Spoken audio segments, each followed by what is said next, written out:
जय श्री कृष्णा। मैं ऋषिका आज आप लोगों के सामने कहानी लेकर आई हूँ। कहानी का नाम है कर भला तो हो भला।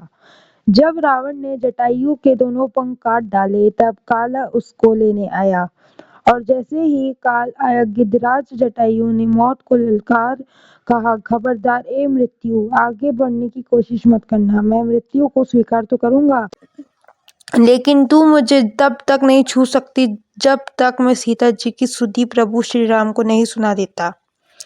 मौत उन्हें छू नहीं पा रही है, कांप रही है। खड़ी होकर मौत तब तक खड़ी रही, कांपती रही जब तक जटायु ने प्राण नहीं त्यागे। यही इच्छा मृत्यु का वरदान जटायु को मिला। किंतु महाभारत के भीष्म पितामह 6 महीने तक बाणों की शैया पर लेट करके मौत का इंतजार कर रहे। आंखों में आंसू है, रो रहे हैं भगवान, मन ही मन मुस्कुरा रहे हैं। कितना अलौकिक है यह दृश्य। रामायण में जटायु भगवान की गोद रूपी शव्या पर लेटे हैं। प्रभु श्री राम रो रहे हैं और जटायु हंस रहे हैं। वह महाभारत में भीष्म पितामह रो रहे हैं और भगवान श्री कृष्ण हंस रहे हैं। भिन्नता प्रतीत हो रही है कि नहीं? अंत समय में जटायु को प्रभु श्री राम की गोद की शैया मिली, लेकिन भीष्म पितामह को मरते समय बाण की शैया मिली। जटायु अपने कर्म के बल पर अंत समय में भगवान श्री राम की गोद रूपी शैया में प्राण त्याग रहे हैं, और बाणों पर लेटे लेटे भीष्म पितामह रो रहे हैं। ऐसा अंतर क्यों?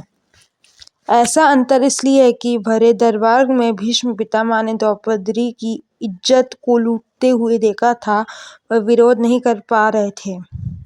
दुशासन को ललकार देते, दुर्योधन को ललकार देते, लेकिन द्रौपदी रोती रही, बिलखती रही, चीखती रही, चिल्लाती रही। लेकिन भीष्म पितामह सिर झुकाए बैठे रहे, नारी की रक्षा नहीं कर पाए। उसका परिणाम यह निकला कि इच्छा मृत्यु का वरदान पाने पर भी बाणों की शैया मिली, और जटायु ने नारी का सम्मान किया, अपने प्राणों की आहुति दे दी, तो मरते समय भगवान श्री राम की गोद की शैया मिली।